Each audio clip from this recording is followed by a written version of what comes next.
This is the fun part of a canopy bed. It's cool, you get to like sit on a swing bed, but it sucks for filming.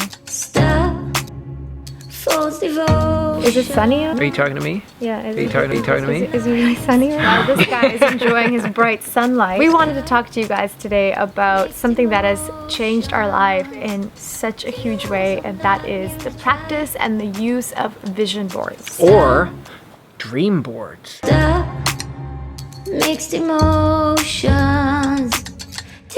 If there's one thing before we implemented into our lives that I thought was crazy batshit nuts, was the idea of vision boards. And then once implementing it into our yearly practice, watching the truth of it unveil itself, it made me not only an immediate believer, but now I tell anyone that's trying to set goals and change their life and just wants to achieve more, that the number one thing you can do is not only just write it down, but write it down in a way that reminds you every day of how to change your behavior in order to influence tomorrow. And the way you want to do that is to have it visible somewhere, like maybe in your room or a room that you're in on a daily basis, so that at any moment you're going to have a look at that vision board and it's going to remind you exactly where you're supposed to be going. It's like having a GPS coordinate flashing at you every single day and letting you know, like, this is where you're going. Doesn't matter what kind of day you had today or what's on your plate. Just remember, like, this is where you're going. And for us, when Mark and I first did our vision board back in Toronto, we bought this like big whiteboard, and we divided it in two. So we had like a little my side, and then we had a side for Mark, and we wrote out our goals. And we put the vision board, like, we had a bed, we had a pretty tiny room, and like the bed kind of came really close to the wall. There was barely enough room to walk. Yeah, but on that wall we hung the vision board, so every single time you go to bed and the moment you open your eyes, that was the first thing that our brains were seeing, was like, oh, goals. And a lot of the time when you see it subconsciously, you're taking note of it. But the trick as well is to then, when it comes into your visual space, to create a habit of conscious reminder. So making sure that if you see it, you remember to take that second and just read it. And just read each line carefully, one at a time, and imagine the way that your life is now, and how, if these things come into fruition, your life will change and how you will feel internally about that. Yeah, and also I think it gives you a moment to check in with yourself on a daily basis, to ask yourself, what am I doing today that's actually contributing to reaching that goal?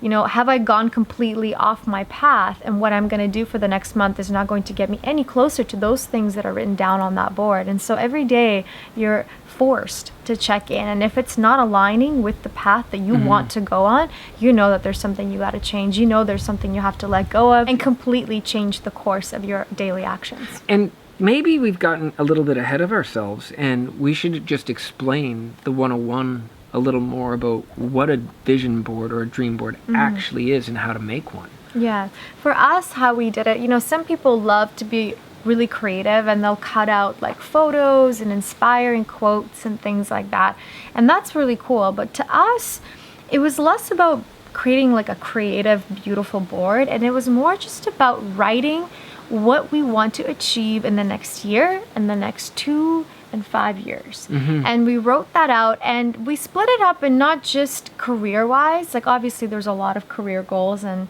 Boho beautiful goals we wanted to achieve, but there were also, in the end, I remember now seeing our very first vision board, I remember seeing things about like our families. Oh yeah. And seeing like, I want to be able to spend more quality time with my parents, with my mom, with my dad. And that was on that vision board. And even though it's like, well, is that really a goal? But it reminds you. It really became like a priorities goal for us in a way, like to remind us of what we wish in our ideal life our true priorities that we chased were. And so it was a lot of family goals. Right away off the bat, it was like to get out of the place we were, which physically was in Toronto. Yeah, and it was leave Toronto. That was like one of the top things. I think that was the first thing on our vision board. And then it's also just like, there's career, there's family. There was to do more yoga and to be more healthy, to expand our practice. I remember when, for me, like taking my first yoga teacher training was on there. Just the things that you tend tend to say, I'd love to do that one day, and then you never end up taking the actions to actually manifest it into existence.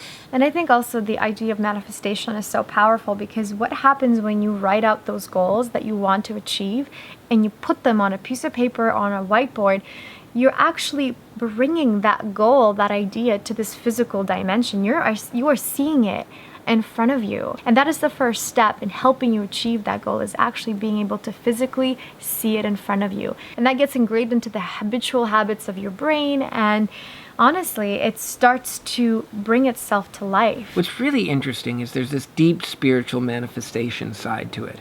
But then there's also a physiological and brain function side to it that I'm pretty fascinated with, which is about the key mantra for Boho Beautiful, which is your decisions today will define your tomorrow.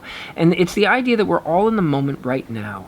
And tomorrow is the future. And we always spend a lot of time speaking about the future and thinking about the future and worrying about the future.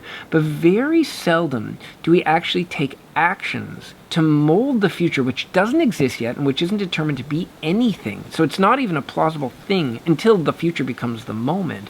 But if you take actions today, then you can actually just design the future. And I think a dream board is like a manual or a blueprint to remind you to take small actions every day so that you can design the future that you desire. It's like writing your own destiny in a way through a vision board, and seeing that destiny in front of you and then bringing it into this physical world. Exactly. And so what we do every year now, and we've done it probably for 7 years in a row, what we do is on New Year's Eve or New Year's Day, or if we're too busy putting out Transform or some other program. Usually it's like the next week.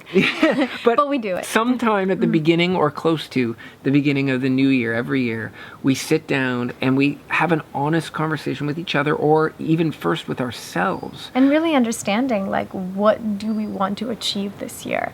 And I think if there is something that we can inspire and motivate others to do, is to take that time, whether it's in the next week, in the next beginning days of 2020, or whenever you can find it, and really ask yourself, like, are you 100% satisfied with everything in your life? And most likely, probably not. We all can, we can all grow in different ways. Not to say you're not happy in your life. I mean, it's different, right? But, just to really check in and ask yourself, how can I make my life a little bit more meaningful, a little bit more joyful, a little bit more productive and purposeful? And so whatever it is, once you start to really ask yourself those deep questions, then those ideas will come out, and you'll really understand of what is going to make you happy this year, and 2 years, and 3 years, and 10 years, whatever it is.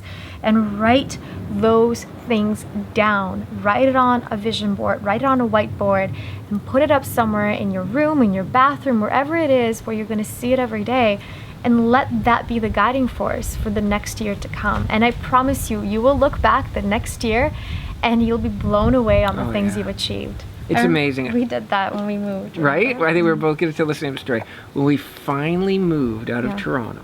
We had this board, and we looked at the board, and literally, I think there's only one thing we didn't get to, but everything else we accomplished, and we were so shocked. We're like, holy crap, we did this. But we really did it. The first thing that had been on that list for the last 2 or 3 years was get out of Toronto. And we were moving, and it was right about us putting the last piece of luggage in our van, because at that point we sold everything, we were leaving. And we were driving the van across the country to live in a cabin in Invermere for a little while. But we took that board and we crossed the last thing that had been lingering on that list for so long, and we actually just smashed it. Oh yeah, we had a good time. Oh yeah, we smashed it. It was a really, really special and passionate time to be like, wow, these dreams, they can come true. Yeah. They really can. And you are in the power of creating them. Because the future is in all of our hands, our own futures. You just have to figure out how to manipulate your own situation and the time and the limited time that each of us have in order to design it ourselves. So we hope that this inspires you guys to start your new year with this powerful exercise. We're going to be doing it. And we hope that you can join us spiritually as well, wherever you are in the world. Yeah. All right, guys. Well, happy 2020 coming up to all of you. And if you're watching this video after 2020, happy start of 2020. Start of 2020 or 2021. Who knows how long this video will live online. Everything lives online forever. Sending y'all lots of love. And we'll See you soon. see you soon. Stop, false devotion. He knows I'm not immune, I try. Stop, mixed emotions. He knows I'm not immune.